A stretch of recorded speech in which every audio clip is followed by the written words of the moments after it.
बात चल रही थी के चक्र की, कि किस तरह से जो व्यक्ति है वो परिक्रमा लगा रहा है पूरे ब्रह्मांड में। एक बार इसको फिर से पढ़ते हैं। इसका कोई अनुमान नहीं लगाया जा सकता कि कितनी दूर और कितने समय से हम इस तरह परिक्रमा करते रहे हैं और जन्म जन्मांतर मोह में भौतिक सुख के लिए संघर्ष से उत्पन्न कष्टों को भोगते आ रहे हैं, जो मृत तृष्णा के समान है। छद्म भोक्ता के रूप में परम शक्तिमान भगवान की आज्ञा का पालन किए बिना, छद्म भोक्ता का मतलब होता है कि जो आर्टिफिशियल भोक्ता है, भोक्ता अल्टीमेट भगवान कृष्ण है, लेकिन फिर भी यहाँ पर जो भी भोक्ता घूम रहे हैं अपने आप को भोक्ता समझ रहे हैं कि हम अल्टीमेट भोक्ता है। छद्म का मतलब होता है आर्टिफिशियल, कि यहाँ पर भोक्ता नहीं है, वास्तव में सिर्फ भोक्ता है भगवान कृष्ण। इस वजह, क्योंकि सभी वस्तु उनकी है, हमारा कुछ यहाँ पे है ही नहीं, सभी कुछ भगवान का ही है। So that's why Krishna is the supreme enjoyer. इस वजह से उनको देकर हमें कोई भी वस्तु है उसका उपयोग करना चाहिए। लेकिन जो छद्म भोक्ता है, मतलब छद्म भोक्ता के रूप में परम शक्तिमान भगवान की आज्ञा का पालन किए बिना आत्मा जन्म जन्मांतर तक स्थायी सुख की खोज करता है, किंतु वह यह नहीं जानता कि असली सुख कहाँ है। जैसा कि प्रहलाद महाराज कहते हैं, कोई भी यह नहीं जानता कि उसका परम स्वार्थ सर्वशक्तिमान ईश्वर विष्णु के पास पहुंचना है। हम अपने वास्तविक स्वार्थ को जाने बिना भव सागर में जन्म जन्मांतर निरुद्देश्य यात्रा कर रहे हैं। Aimlessly wandering, do you understand this word? बिना किसी उद्देश्य के बस इधर उधर घूम रहे हैं, कहाँ जाना है, क्या करना है, कुछ नहीं पता। तो ये सिर्फ इसी जन्म की बात नहीं है, जन्म जन्मांतर हम इसी तरह से बस यहाँ इधर उधर घूम रहे हैं, निठल्लों की तरह। हमें कर्म तथा फल की लहरों से उछाले जाकर ऐसी अशुभ यात्रा करने में कितने कष्ट सहने पड़ सकते हैं, इसका निश्चित रूप से पता नहीं लगाया जा सकता।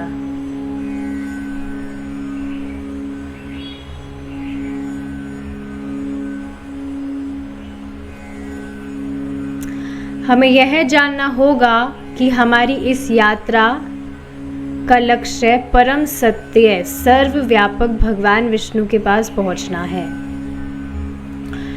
सो यस, जैसे आज पूछा गया था कि भगवद गीता क्यों ज़रूरी है पढ़ना, मतलब आपके लिए भगवद गीता क्यों ज़रूरी है? आप क्या सोचते हैं कि आप के लिए भगवद गीता इसीलिए ज़रूरी है? Answer in 2 lines. तो सभी के अलग अलग आंसर्स हो सकते हैं। सो आई एक्सप्लेन्ड इट इन अ वे, इसको एग्जाम्पल से मैंने समझाया था कि 2 दिन पहले यहाँ जयपुर में बहुत तेज़ बारिश हुई थी, और इतनी तेज़ बारिश हुई थी जैसे बाढ़ ही आ गई हो। इतनी तेज़ बारिश सच में मैंने कभी नहीं देखी। तो पूरा रूम में पानी भर गया था, किचन में पानी भर गया था, हर जगह पानी पानी हो गया था। And I was very irritated and frustrated कि ये सब क्या हो रहा है। तो फिर बाद में अगली सुबह इस पर मैं विचार कर रही थी कि आप देखेंगे हमारे पास तो फिर भी छत वगैरह है, वी हैव शेल्टर, जिसमें हम थोड़ा सिक्योर फील करते हैं, वी फील प्रोटेक्टेड। लेकिन आप देखेंगे पशु पक्षियों के पास तो बेचारों के पास कुछ घर नहीं है रहने के लिए। कुछ घोंसले वगैरह पेड़ पर बनाते हैं तो वो तो थोड़ा सा हवा का झोंका आया वो उड़ जाते हैं घोंसले। तो देखिए हमें कुछ स्पेशल फैसिलिटीज़ प्राप्त हुई है इस मनुष्य देह में कि हम शांति से हमारे घर पर रह सकते हैं, हम हमारा भोजन शांति से पा सकते हैं, we can sleep peacefully. So it is for a purpose. और वह पर्पस क्या है वो भगवद गीता पढ़ने से समझ आता है। तो सभी लोग सोच सकते हैं मेरे जीवन का उद्देश्य ये है, मेरे जीवन का उद्देश्य ये है, मेरे जीवन का उद्देश्य है मैं एक म्यूजिशियन बन जाऊं, मेरे जीवन का उद्देश्य है कि मैं बड़ा घर ले लूं। लेकिन नहीं, अगर आप इस मनुष्य देह में है so there is only one purpose, और वो पर्पस क्या है वो भगवत गीता पढ़ने से पता लगता है, जो यहाँ पर भी हमें बताया जा ही रहा है, because these books are non different from Bhagavad Gita, कि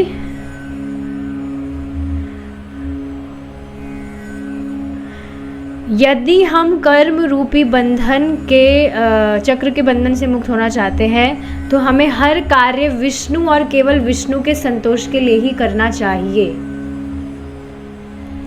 यानी कि व्यक्ति भगवान का भक्त बने, भगवान की भक्ति करे और भगवान के पास में लौट जाए। This is the purpose of this human form of life, क्योंकि इस मनुष्य जीवन में ही व्यक्ति ऐसा कर सकता है। प्राचीन काल में भारत के लोग जो संप्रति हिंदू नामक मिथ्या नाम से संबोधित किए जाते हैं, समझ रहे ना आप, हिंदू कोई व्यक्ति बोल रहा है मैं हिंदू हूँ, तो यह भी एक उपाधि है। प्रभु जी इस तरह से बताते हैं कि सिंधु नदी थी कोई, तो सिंधु नदी के इधर जो लोग रहे, मतलब इस तरह से नदी बीच में से भई, तो इस वाले साइड के जो लोग थे उनको हिंदू हिंदू कहने लगे। तो ये शाश्वत नहीं है कि कोई व्यक्ति बोल रहा है मैं हिंदू हूँ, तो दिस इज नॉट शाश्वत धर्म। शाश्वत धर्म तो यही है कि वह व्यक्ति का नित्य सेवक है, भगवान की व्यक्ति भगवान का नित्य दास है। सो यस, प्राचीन काल में भारत के लोग जो संप्रति हिंदू नामक मिथ्या नाम से संबोधित किए जाते हैं, वर्ण आश्रम धर्म या सनातन धर्म का पालन करते थे। यह ऐसी प्रणाली थी जो मनुष्य थी, क्यों बोल रहे हैं, क्योंकि आज तक लोग कहाँ दिख रहे हैं ये सब करते हुए। आप देखेंगे इस टाइम पर पूरा लोग डिस्टर्ब क्यों है, एक कारण ये भी है कि उनकी प्रवृत्ति के अनुसार वे कार्य नहीं कर रहे हैं। कोई व्यक्ति ब्राह्मण परिवार में अगर जन्म लिया है तो उसका कर्तव्य क्या होना चाहिए कि वह वेद शास्त्र पढ़े, भगवत गीता का पाठ करे, औरों को पढ़ाए। पर क्या कर रहा है, एक ब्राह्मण परिवार में भी जो जन्म लिया है वह क्या कर रहा है, शूद्र के काम कर रहा है। इज इट नॉट वैश्य के काम कर रहा है, he is becoming a businessman and all those things. देखिए इस बात को समझना चाहिए, काफ़ी बार ये बात समझाई जाती है, आती है। स्पेशली जो प्रोफेशनल कथाकार होते हैं उनके संबंध में आप देखेंगे लोग ही खुद बोलते हैं, जो उनसे श्रवण, मतलब कभी कभी भागवत सप्ताह में जो भी जाते हैं, कि अगर ये लोग बेचारे जो प्रोफेशनल कथाकार आप बोल रहे हैं, कथा करते हैं, पैसा लेते हैं, उनको कोई दिक्कत नहीं है। वो बोलते हैं कि दिक्कत क्या है अगर वो पैसा लेते हैं, तो वो इतना अपना, बल्कि आप देखिए यकीन नहीं करेंगे, एक है कोई व्यक्ति है, उनका मैं नाम यहाँ नहीं रख रही हूँ, वो बहुत फेमस है, तो वो खुद इस तरह से कह रही थी कि हाँ, कि हम इतना हमारा वैल्यूएबल टाइम देते हैं लोगों के कल्याण के लिए, हम कुछ शास्त्र की बात रख रहे हैं, तो उसके बदले में अगर हम कुछ चार्जेस भी ले रहे हैं तो इसमें दिक्कत क्या है। कर तो हम लोगों का भला ही रहे हैं ना, अच्छी अच्छी बातें हम उनको बता रहे हैं कि अच्छे पाथ पर चलना चाहिए एंड ऑल दोज थिंग्स। जैसे खुलेआम उस तरह से कह रही थी कि मैं कोई बाबा चीनी या मैं साधु नहीं हूँ, मेरी भी गृहस्थी है, मुझे मेरी गृहस्थी वगैरह चलानी होती है। इस तरह से एटलीस्ट मैंने ये तो कह दिया that she is a mata ji, but I can put her name. आप समझ भी गए होंगे, you all are very intelligent. But हाँ, इस तरह से लोग इस तरह से खुल्लम खुला बोलते हुए भी दिखते हैं कि हम हमारा वैल्यूएबल टाइम दे रहे हैं। तो आप देख रहे हैं ना, यहाँ पर कृष्ण केंद्र में नहीं हुए, क्योंकि एक सच्चा जो भगवान का भक्त है, शुद्ध भक्त जो है, वह सिर्फ और सिर्फ भगवान की प्रसन्नता के लिए बोलता है भगवान की बात। उसके दिमाग में तो यह भी नहीं रहता कि मैं भगवान का यश बोल रहा हूँ तो मैं लोगों का उद्धार कर रहा हूँ, मेरी वाणी से लोगों का उद्धार हो रहा है। He never thinks like this. Any pure devotee will never think like this. आप खुद बताइए, आप कभी भी किसी ना किसी को तो जीवन में आप बोले ही होंगे कि भाई आप हरे कृष्णा करिए, कुछ भी आप भगवान की बात बताए ही होंगे और वो आपकी बात मान के करने भी लगा होगा। पर कभी भी आपके दिमाग में ये नहीं आया होगा कि देखो मैं कितना ग्रेट हूँ, मेरी वाणी से इसका उद्धार मैंने कर दिया, मैंने इसको थोड़ा प्रवचन दिया तो इससे मैंने इसका उद्धार कर दिया। You can never think like this and this is the symptom of a pure devotee. अभी ठीक है, हम like we are not feeling any ecstasy, हमें कुछ एक्सटेसी वगैरह नहीं हो रही है, बट आपका जो एस्पिरेशन है कि आप शुद्ध प्रेमा भक्ति भगवान की चाहते हैं, उसके सिम्टम्स अभी से ही आप में दिखने लगेंगे। क्या सिम्टम्स है कि आपका इंटेंशन है कि भगवान प्रसन्न हो जाए। मैं जो भी सेवा कर रहा हूँ भगवान की, मैं भगवान की किसी को बात भी बता रहा हूँ या जो भी मैं कर रहा हूँ, उसके पीछे मेरा इंटेंशन है कि मे माई लॉर्ड बी प्लीज्ड। तो ये शुद्ध भक्ति का ही तो है। अभी ठीक है, we are not at that stage, पर इस तरह से भक्ति करते करते we will reach at that stage very सून।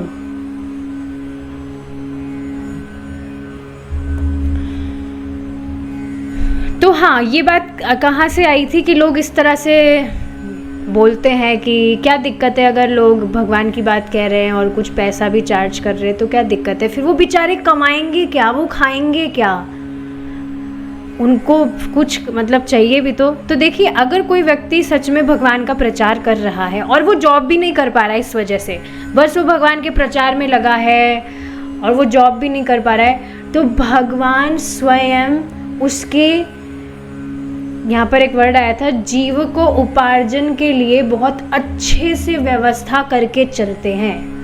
भाई प्रचारकों का तो भगवान बहुत विशेषकर ध्यान रखते हैं। Mahaprabhu needs preachers, please note this.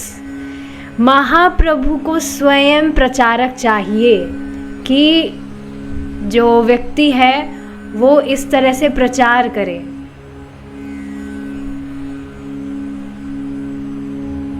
तो बिल्कुल ये खाने पीने सोने की जो भी ये मटेरियल चीज़ें हैं, इनकी चिंता करने की ज़रूरत ही नहीं है। कोई भी व्यक्ति अगर भगवान की सेवा में इस तरह से लगा है, भगवान आगे से व्यवस्था करके चलते हैं। तो हाँ, अभी जो भी ब्राह्मण मतलब सोकर जो भी इस तरह से जन्म लेते हैं, तो आप देख रहे हैं ना क्यों लोग इस तरह से अब शास्त्र अध्ययन में अपनी बुद्धि नहीं लगा रहे हैं। बिकॉज दे डोंट बिलीव कि अगर मैं शास्त्र से इस तरह से मैं अध्ययन नहीं करने में लगा रहूँगा, कुछ मैं जॉब वगैरह नहीं करूँगा तो मेरा कैसे चलेगा। यहाँ पे जो वर्णाश्रम धर्म की बात आई है उस पर यहाँ पर बात हो रही है। और इस वजह से जो देखेंगे आप प्रोफेशनल कथाकार हैं, वे भी भगवान के भक्त नहीं हुए हैं, इस वजह से वे इस तरह से भगवान का यश बेचते हैं। Are you understanding this thing? कि उनको इस पर विश्वास नहीं है कि मैं भगवान की भक्ति कर रहा हूँ, भगवान के यश का प्रचार कर रहा हूँ, तो क्या भगवान इतने समर्थ नहीं है कि वे मेरा पालन कर दे। इस वजह से भाई भगवान तो समर्थ है नहीं, तो इस वजह से मुझे उनका यश बेच कर अपने सामर्थ्य से मेरा पालन मुझे करना रहेगा। यही तो उनके दिमाग में है। तभी इस तरह से they are kind of trading the glories of Lord. और इस वजह से ना उनके जीवन में कुछ परिवर्तन आता है और ना वो खुद दूसरों का कुछ कल्याण कर सकते हैं। तो ये सिर्फ और सिर्फ टाइम वेस्ट करना है। ऐसे लोगों से तो सुनना ही नहीं चाहिए। प्रभुपाद जी श्रीमद् भागवतम के 3rd कैंटो के 19th चैप्टर में बताते हैं कि भगवान का यश परम पवित्र है, नो डाउट। लेकिन अगर हम मायावादियों से भगवान के यश का प्रचार भी सुन रहे हैं, भगवान के यश के विषय में भी सुन रहे हैं, भगवान के विषय में भी सुन रहे हैं, तो वे अपनी उल्टी व्याख्या ही करेंगे। तो कल्याण होने की जगह व्यक्ति की हानि हो जाएगी, हानि हो सकती है अगर वो इस तरह से भगवान के प्रामाणिक भक्तों की जगह मायावादियों से सुनने लगे। तो इसके लिए प्रभुपाद जी एक एग्जाम्पल भी देते हैं कि जिस तरह से जो दूध होता है वह अमृत तुल्य होता है, मतलब अभी के कंपैरिजन में देखा जाए तो अभी तो नहीं, बट वैसे अगर दूध देखा जाए, गाय का दूध अगर लिया जाए तो वह अमृत तुल्य है। It increases your life span, और जो भी बीमारी वगैरह होती है वो भी नष्ट करता है गाय का दूध। लेकिन अब उस गाय के दूध में अगर सांप ने मुंह डाल दिया तो वह अमृत, दिखने में वह अभी भी अमृत वाइट एकदम दिख रहा है, पर क्योंकि अब उसमें सांप ने अपना मुंह डाल दिया तो वह वैशिला हो गया, पॉइजनस हो गया वो। तो अब वही दूध जो व्यक्ति की उम्र बढ़ाने वाला है वह उस व्यक्ति का मतलब उससे व्यक्ति की जान भी जा सकती है। भाई पॉइजनस दूध पी जाएगा तो जान चली जाएगी कि नहीं। तो उसी तरह से भगवान का यश है परम पवित्र, हर जीव को पवित्र करने वाला है। पर इस तरह से जो मायावादी हैं, जो बिल्कुल गलत व्याख्या कर रहे हैं, बिल्कुल जो भी वो बोल रहे हैं उसमें कहीं बता नहीं रहे कि भाई भगवान की शरण में जाओ, भगवान की भक्ति करनी चाहिए, ये वो कुछ ऐसा नहीं बता रहे और उल्टी व्याख्या कर रहे हैं। तो आप देखेंगे व्यक्ति भगवान का भक्त बनने की जगह भगवान का और विद्रोही बन जाएगा, क्योंकि भगवान केंद्र में नहीं है तो वह खुद ही को केंद्र में रख के सारी जो भी अपने काम कर रहा है तो वो और उसको इस भौतिक जगत में ही धकेल रहा है अपने आप को। तो हाँ, वर्णाश्रम धर्म पर हमने बात की इस तरह से कि व्यक्ति अपनी वृत्ति के अनुसार कार्य ना करने के कारण भी डिस्टर्ब्ड है। यह ऐसी प्रणाली थी जो मनुष्य के कार्यकलापों को 4 सामाजिक तथा 4 आध्यात्मिक कर्मों में व्यवस्थित करती थी। इनमें से जो व्यक्ति 3 उच्चतर क्रमों यथा ब्राह्मण, शिक्षक वर्ग, देखिए ब्राह्मण का मतलब ही है कि वह शिक्षा देगा, क्षत्रिय, प्रशासक वर्ग, प्रशासन आदि, तथा वैश्य, उत्पादक वर्ग, अपना जो भी वो प्रोड्यूस वगैरह करके उत्पादन, जो भी मतलब किसान वगैरह की अगर बात ली जाए तो वो अपना अनाज वगैरह बोकर उत्पत्ति करके उसका व्यवसाय करता है, वैश्य में आते हैं। ये सभी वैष्णव धर्म का पालन करते थे और अपने समस्त कर्म परमदेव विष्णु को केंद्र में रखकर करते थे। चारों आध्यात्मिक कर्मों अर्थात छात्रों, गृहस्थों, वानप्रस्थों तथा सन्यासियों द्वारा विष्णु की पूजा की जाती थी, विशेष रूप से गृहस्थों द्वारा। ब्राह्मण गृहस्थों अनिवार्यतः विष्णु की पूजा करते थे। ब्राह्मण मतलब भगवान विष्णु घर में होंगे, भगवान विष्णु के विग्रह, शालिग्राम भगवान तो घर में होंगे ही। शालिग्राम भगवान स्वयं भगवान विष्णु ही हैं, तो ब्राह्मण मतलब शालिग्राम होंगे ही। और आजकल के जो सो कॉल्ड ब्राह्मण हैं उनको पता ही नहीं है कुछ भी। सच में आप टेस्ट करिएगा, जो भी सो कॉल्ड ब्राह्मण इस समय घूम रहे हैं, you ask them, Bhagavad Gita के विषय में पूछ लीजिएगा कि भगवत गीता कभी पढ़े हैं। जैसे मुझे याद है 4 साल तो हो ही गए अब, 4 साल पहले वो जो एक यात्रा जाती थी, जो वो खाटू श्याम जी के यहाँ पर जो यात्रा जाती थी, तो उसमें एक पंडित जी भी थे, वो रथ में जो भी हवन वगैरह होते थे वो करते थे। उसमें एक रथ जाता था, उसमें कुछ वो हवन कुंड सा लगाए हुए रहते थे और भगवान कृष्ण का फ़ोटो भी लगा रहता था वहाँ पर, क्योंकि जो खाटू श्याम जी के फॉलोअर्स है, they are confuse, they assume that Krishna and जो खाटू श्याम जी है दे आर वन। तो वो भगवान कृष्ण का फ़ोटो भी रखते हैं, भगवान कृष्ण का फ़ोटो ही रखते हैं उसमें रथ में। तो वो ठीक है, हवन वगैरह जो भी वहाँ पर रथ में रखते थे वो उसमें आहुति देते थे बार बार, और भगवान की फ़ोटो के पास में बहुत सारे फ्रूट्स स्वीट्स वगैरह भी रखे रहते थे वहाँ पर। तो हाँ,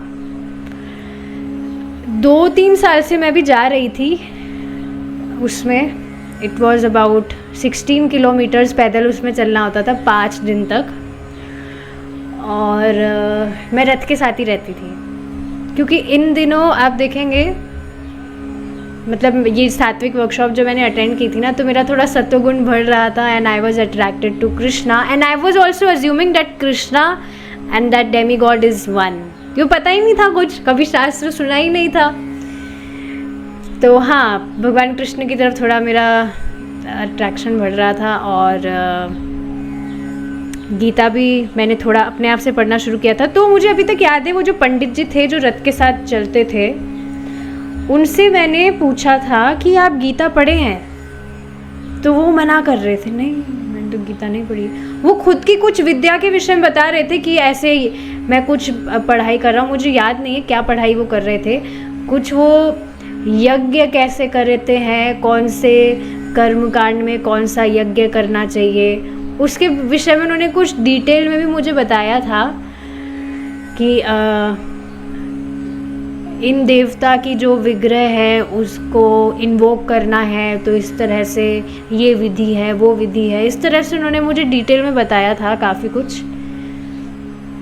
और उस समय मतलब मेरी समझ क्या थी, मेरी अंडरस्टैंडिंग थी कि हाँ, सब भगवान कृष्ण ही है, जैसे ये डेमी गॉड है, वो डेमी गॉड है, एवरीथिंग इज़ कृष्णा। पर श्रवण करने से मालूम चल गया था, लेकिन इससे बिल्कुल स्पष्ट मालूम चलता है, एटलीस्ट मैं बिल्कुल कन्विंस हूँ इस बात में, जब तक व्यक्ति प्रामाणिक भक्तों से नहीं सुनेगा, वो खुद ही अपने आप से स्पेक्यूलेट करता रहेगा, और उसकी स्पेक्यूलेशन हमेशा, स्पेक्यूलेशन मीन्स गलत, स्पेक्यूलेशन में कभी कुछ सही हो ही नहीं सकता, सब कुछ गलत ही। उन्होंने कहा कि नहीं, मैं गीता तो नहीं पढ़ा, मैं ये यज्ञ ऐसे करते हैं, वैसे करते हैं, ऐसे मैं खूब पढ़ाई करता हूँ, खूब पढ़ाई करनी पड़ती है। तो भगवत गीता से मुझे कुछ मैंने जो पढ़ा था अबाउट 5 सेंसेस, उनको कुछ भी नहीं पता था कि हमारा जो ये शरीर है इनमें 5 तत्व है, 5 तत्वों से ये बना है, कुछ भी उनको पता नहीं था। पर वो सुन रहे थे, उनको सुनने में थोड़ी रुचि थी। फिर उसके बाद में मेरी कभी किसी से, वो जो भी यात्रा के लोग थे, कभी किसी से कुछ बात हो ही नहीं पाई, किसी का कुछ कनेक्शन है ही नहीं, कांटेक्ट कुछ रहा ही नहीं। But I will see if I get any opportunity. Anyways, तो हाँ, ये बात आप समझ रहे हैं कि स्वयं ब्राह्मण होने के बाद में भी उनको पता ही नहीं था कुछ भी कि गीता पढ़नी भी होती है क्या। और बिल्कुल आप यकीन नहीं करेंगे, मुझे अभी तक सारी बातें याद आती तो थोड़ा मुझे बहुत ख़राब लगता है कि उस समय वो थे पंडित, इस तरह से वो रथ में भी सारा हवन कुंड वगैरह कर रहे थे, बट खुद वो वहाँ पर लहसुन प्याज खाए, और लहसुन प्याज खा के आराम से डकार मार के फिर से अपना हवन कुंड चालू। तो आप देख रहे हैं, बिल्कुल कुछ प्योरिटी नहीं, पता ही नहीं है कुछ भी। या वॉशरूम जाने के बाद में भी स्नान वगैरह कुछ भी नहीं। सारी चीज़ें मुझे याद आती है कि किस तरह से हमारी, देखिए, उपाध्याय बुद्धि हो जाती है। हम किसी का भी कुछ कपड़ा वगैरह देख लेते हैं, हाँ भाई धोती कुर्ता पहने, पंडित जी है, महाराज जी है, लेकिन कुछ वो जान नहीं रहे भगवान कौन है, क्या कुछ प्योरिटी फॉलो करनी होती है कि नहीं। तो फिर वो कैसे पंडित हुए? मुझे अभी तक कभी कभार मैं सरप्राइज हो जाती हूँ कि कैसे लोग ऐसे लोगों को पंडित मान सकते हैं। इनफैक्ट उस समय भी ज़्यादा कुछ मैं भक्ति के विषय में नहीं जान रही थी, पर उनको जब मैंने देखा कि लहसुन प्याज खाकर वापस से यहाँ रथ में आकर आहुति दे रहे हैं, ये क्या है? ये तो पंडित जी के लक्षण तो ऐसे नहीं होने चाहिए। तो मैंने उनको पूछा भी कि आप तो पंडित जी हैं, और आप पंडित जी होकर लहसुन प्याज खाते हैं? कहा हाँ तो अभी तो कलयुग चल रहा है, अभी तो क्या दिक्कत है। सच में उन्होंने इस तरह से मुझे कहा, हाँ तो अभी तो कलयुग चल रहा है, कलयुग में तो लहसुन प्याज खाना ही होता है, नहीं तो इतनी धूप आ रही है, चक्कर वक्कर आ जाए इंसान को, लहसुन प्याज नहीं खाएगा तो कैसे काम चलेगा। सच में इस तरह से वो इस तरह से बता रहे थे। पर मैंने उनको कहा कि नहीं भाई, मुझे जब से पता लगा कि ये सब तामसिक आहार है and it is not good for our consciousness, तो मैं तो तब से खाना मैंने बंद कर दिया। हाँ मुझे याद है भक्ति में आने से पहले सात्विक लाइफस्टाइल आप देखेंगे ये लोग मतलब फ्री में 4 रेगुलेटिव प्रिंसिपल्स फॉलो करा देते हैं, लहसुन प्याज चाय कॉफ़ी सब कुछ, मतलब उसके साइंटिफिक रीज़न बता कर लोगों को ये फॉलो करवा देते हैं 4 regulative principles, which is very nice. तो हाँ इस तरह से आप देख रहे हैं ना। और वो गृहस्थ भी थे, एनीवेज जो भी बात है, ब्राह्मण गृहस्थ तो अनिवार्यतः विष्णु की पूजा करते हैं और आज भी उन ब्राह्मणों के वंशज नित्य ही विष्णु की पूजा अपने पारिवारिक इष्ट देव के रूप में करते हैं। यस, कल की क्लास में शायद प्रभु जी बता रहे थे कि आप आज भी देखेंगे काफ़ी ऐसे घर हैं जहाँ शुरू से अनियन गार्लिक नहीं खाते हैं, या कुछ रूल्स रेगुलेशंस हैं, दे आर स्ट्रिक्ट, ये फॉलो करना है काफ़ी सारे घर आज भी इस तरह से। आध्यात्मिक रूप से संस्कृत, एक और देखिए बात इस पर मैं कहना चाहती हूँ कि आप देख रहे हैं ऐसा क्यों है आज भी पीपल आर फॉलोइंग सम, जैसे कुछ घर देखिए ऐसे होते हैं जिनमें ज़रूरी नहीं है उन लोगों ने वो कुछ प्रामाणिक भक्तों के संग में ही हो, इस वजह से वो अनियन गार्लिक नहीं खा रहे हैं या जो भी कुछ भी वो प्योरिटी अपने जीवन में फॉलो करते हैं। लेकिन क्योंकि क्या पर क्या लिखा है, उन ब्राह्मणों के वंशज, मतलब जैसे आप सोचिए अभी आप भक्ति कर रहे हैं, so if you have a kid, तो आप शुरू से ही अपने बच्चे को भी क्या सिखाएंगे कि भाई भगवान कृष्ण भगवान है और उनकी इस तरह से प्रार्थना करनी चाहिए, नाम जप करना चाहिए। इज इट नॉट, शुरू से ही आप बताएंगे। तो इस तरह से शुरू से ही उस बच्चे को भक्ति का माहौल इस तरह से मिला है, तो इस तरह से आप देखेंगे जनरेशन टू जनरेशन ये चलता रहता है। जिस तरह से भगवान कृष्ण इस तरह से गीता में बताते हैं कि ये राज विद्या राजगुह्यम इस तरह से परंपरा में आ रही है, लेकिन बीच में परंपरा खंडित होने के कारण वापस से भगवान अर्जुन को ज्ञान दिए। तो अगर इस तरह से जनरेशन टू जनरेशन ये जो नॉलेज है ये फ्लो होता है, तो आप देखेंगे घरों में चीज़ें फॉलो होती है, लेकिन जैसे ही बीच में खंडन हुआ तो बस फिर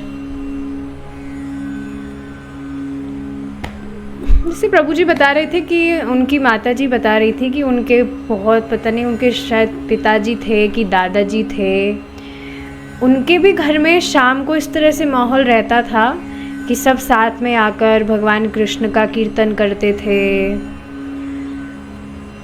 काफ़ी घरों में अगर आप बहुत पीछे तक जाएं, थोड़ा पीछे तक, बहुत पुराने थोड़ा ज़माने में, तो आप देखेंगे लोगों के घर में फॉलो करते थे लोग स्पिरिचुअलिटी, भगवान कृष्ण का भजन करना।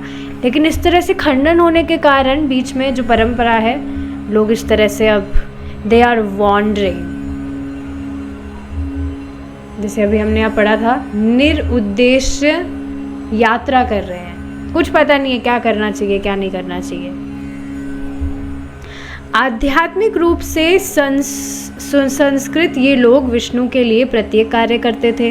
वे अपनी क्षमता के अनुसार खाद्य सामग्री खरीदकर विष्णु के पूजन हेतु पकवान तैयार करते थे। तब वह भोजन जिसे वे विष्णु को तुष्ट करने के लिए अर्पित करते थे, प्रसाद अर्थात भगवान की कृपा या उनके भोजन या उच्चिष्ट बन जाता था, भोजन का उच्चिष्ट बन जाता था, फिर वे उसे ग्रहण करते थे। जैसे देखिए भगवान को ऑफरिंग करने के बाद में जब भगवान का ऑफरिंग कंप्लीट हो जाए तो आप भी भगवान को इस तरह से थैंक यू बोला करिए। ठीक है, आप महाप्रसाद गोविंदे तो गाते ही होंगे, पर उसके अर्थ पर अगर आप विचार करेंगे so it will really touch you. मैंने उसका इंग्लिश में पढ़ा था अनुवाद, तो इसमें इस तरह से बताया जाता है that Krishna is so merciful, he has given us the remnants of his own food. उनके खुद के भोजन का उच्चिष्ट उन्होंने हमें दिया है। सो you know you can thank Krishna every day that oh Krishna, thank you so much, you are so merciful, you always provide me the remnants of your own food to me। इस तरह से भगवान से आप heartfully you can pray from Krishna। बाकी महाप्रसाद गोविंदे आप गाते हैं तो इसके अर्थ पर विचार किया जाना चाहिए। जैसे अभी जो ये पॉटलक हुआ था तो वहाँ पर फ्रूट्स ही थे, तो सबकी प्लेट्स में फ्रूट रखने के बाद में सब चालू अपना आनी और सब चालू।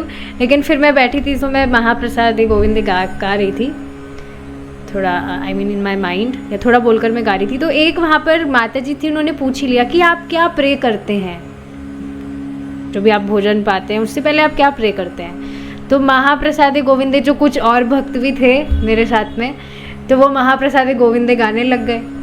अब उनको क्या समझ आया वो महाप्रसाद गोविंदे का मतलब क्या है। तो फिर क्योंकि मुझे तो मालूम था word to word, so I try to explain them. तो इस तरह से आप देखेंगे आप भक्ति कर रहे हैं, एंड इफ़ यू मतलब आप अपने आचरण से औरों को प्रभावित कर रहे हैं। सो बी रेडी फॉर क्वेश्चंस। आपसे कभी भी कुछ भी पूछा जा सकता है, फिर ऐसा नहीं कि आप ब्लैंक बैठे हैं। हाँ, महाप्रसाद गोविंदे हम गाते हैं पर उसका मतलब हम नहीं जानते, बस हम गा लेते हैं, हमको बताया गया तो हम गा लेते हैं। Is it not? अभी सोचिए, तो मुझे मतलब मालूम था अभी कुछ महीने पहले, तो ऐसे मेरे दिमाग में आया था कि भाई हम ये गाते तो हैं हमेशा, लेकिन इसका मतलब तो समझे कि ये है क्या। तब समझने के बाद में पता लगा, अरे वाह, ये तो बहुत कमाल की प्रेयर है कि हमारी जो टंग है, हमारे सेंसेस, हमारे मतलब इस भौतिक जगत में फंसने का कारण ही है हमारी ये अनकंट्रोल्ड सेंसेस। उसमें से जो जिह्वा है, इट इज़ मोस्ट वॉरेशियस। जीवे पहले विषयस रागोरे, बहुत वॉरेशियस है जीव। और लेकिन भगवान कृष्ण इतने कृपालु हैं कि उन्होंने अपने भोजन का उच्चिष्ट हमें दिया है, जिसे पाकर हम हमारी जिह्वा को, हमारे जो भी सेंसेस हैं, उसको हम कंट्रोल में ला सकते हैं। तो इस तरह से ये तो ठीक है, पता था। वो मुझसे पूछ लेती, मैं उनको कुछ बता ही नहीं पाती, तो बताइए कितनी बड़ी चौप होती मतलब you are understanding. So we should learn. आप सुबह भी जो आरतियाँ गाते हैं उसके भी अर्थ मालूम होने चाहिए। It's very important. और जब आपको अर्थ पता होगा तो फिर आप औरों के साथ में डिस्कस भी कर पाएंगे। तो कोई बात नहीं, अभी तक आपको अर्थ नहीं पता। जैसे अभी नरसिंह कवच गा रहे थे काफ़ी टाइम से, तो उसका अर्थ मुझे भी मालूम नहीं था, लेकिन अभी नरसिंह चतुर्थी को मौका मिला था, वी डिस्कस्ड इट्स मीनिंग। तो सुबह अब गाते भी हैं तो थोड़ा अर्थ पर विचार कर पाते हैं। जैसे पहले नरसिंह आरती में गाती थी, ऐसे ही अर्थ तो कुछ पता नहीं था, लेकिन अब जब भी नरसिंह आरती गाने का मौका मिलता है, मतलब घर में मैं गा लेती हूँ कभी कभी, तो अर्थ पर विचार करते हुए जब मैं गाती हूँ तो इट इज़ लाइक डिफरेंट। सच में बहुत बहुत ही अच्छा लगता है अर्थ पर विचार करके। जब नरसिंह आरती आप गाइएगा कि आप वही केशव धृता नर हरि रूपा, आप वही भगवान है, वही केशव है जो इस तरह से नर हरि रूप में आए हैं, हमने सिर्फ समझा था, तो बहुत अच्छा लगता है। तो अर्थ मालूम होने चाहिए।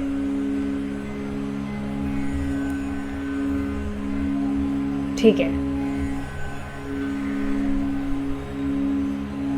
तो जो भी उच्चिष्ट भोजन का उच्चिष्ट बन जाता था भगवान को ऑफर करने के बाद में, वे उसे ग्रहण करते थे, उसे ही ग्रहण करते थे अगर कहा जाए।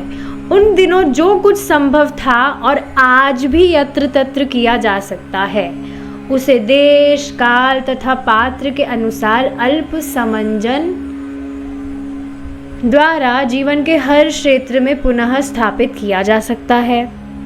इस तरह हर व्यक्ति कर्म तथा उसके फलों के बंधन से मुक्त हो सकता है। तो देखिए, ये सेम टॉपिक अभी सुबह की क्लास में भी चल रहा है कि अगर कोई भी कुत्ता खाने वाला भी कोई व्यक्ति है, लेकिन वह भगवान का नाम जप कर रहा है, भगवान की भक्ति कर रहा है, तो वह भी सवन यज्ञ करने, सवन यज्ञ है, इसको मैंने इस तरह से याद किया था, हवन होता है तो हवन की जगह सवन, तो सवन यज्ञ करने के लिए वह योग्य हो जाता है। सवन यज्ञ सबसे श्रेष्ठ यज्ञ होता है, उसके लिए बहुत क्वालिफिकेशन चाहिए होती है। क्वालिफिकेशन मतलब पढ़ाई नहीं, मतलब बहुत उच्च कुल में, ब्राह्मण कुल में जन्म लिया हुआ हो, और ये दीक्षा वो दीक्षा, इस तरह से बहुत सारे उसको रूल्स आने चाहिए, तो वह सवन यज्ञ करने के योग्य हो जाता है। इतना श्रेष्ठ वह व्यक्ति हो जाता है, उससे भी श्रेष्ठ। लेकिन अब क्योंकि आप सोचिए, इस तरह से कोई नीची जाति में व्यक्ति जन्म लिया है, भगवान की भक्ति कर रहा है, तो अब वो हवन वगैरह करने लगे, इस तरह से यज्ञ वगैरह करने लगे, तो फिर एक तो लोग थोड़े भ्रमित हो जाएंगे, एक तो इस कारण नहीं करता, और इसके अलावा जब उसको भगवान की भक्ति की महिमा मालूम चली है, तो क्यों वो सवन यज्ञ, इन सब यज्ञ में वो पड़ेगा। जैसे आप अभी नाम जप करते हैं, so are you interested in doing any sawan yagya और वॉट एवर हवन, कुछ भी नहीं, क्योंकि भगवान की भक्ति सर्वश्रेष्ठ है। तो ये बात यहाँ सेम बताई जा रही है कि अभी के टाइम पर प्रभुपाद जी ने क्या किया है, पूरे विश्व भर में अलग अलग कोई भी जिस भी जाति का वो व्यक्ति है, पहली बात भक्ति की कोई जाति नहीं होती है, और अगर भक्त की आप ऐसे जाति पाति से उनको देख रहे हैं तो ये बहुत बड़ा वैष्णव अपराध होता है कि अरे ये भक्त तो इस जाति का है, ये तो निम्न है, या ये तो अरे वाह ये तो इतने बढ़िया कुल में पैदा हुए हैं, ये तो बहुत श्रेष्ठ भक्त होंगे। ये सारी चीज़ें ठीक नहीं होती है, तो भक्तों की कोई जाति नहीं होती है। तो यस, जो वैष्णविज्म है, कोई भी व्यक्ति भगवान कृष्ण की भक्ति कर रहा है, तो ये सारी उपाधियाँ, कास्ट वगैरह सब कुछ भी मैटर नहीं करती है। तो ये चीज़ यहाँ बताई जा रही है कि देश, काल तथा पात्र के अनुसार अल्प समंजन द्वारा जीवन के हर क्षेत्र में पुनः स्थापित किया जा सकता है। ये तो खैर इसकी बात हो रही है वर्णाश्रम धर्म की, पर हम यहाँ पर भक्ति के विषय में डिस्कशन कर रहे थे। इस तरह हर व्यक्ति कर्म तथा उसके फलों के बंधन से मुक्त हो सकता है। ठीक है, अब आगे का discussion we will continue tomorrow from page 23 if Krishna's willing. ये चैप्टर बहुत थोड़ा लंबा है, तो अच्छे से चलेगा ये, तो आप हैव पेशेंस, और हम इस तरह से डेली पढ़ेंगे। ठीक है, thank you so much for joining, we will meet tomorrow if Krishna's willing. Hare Krishna, not tomorrow, tomorrow Sunday, जब भी नेक्स्ट टाइम होता है। हरे कृष्णा, जय श्री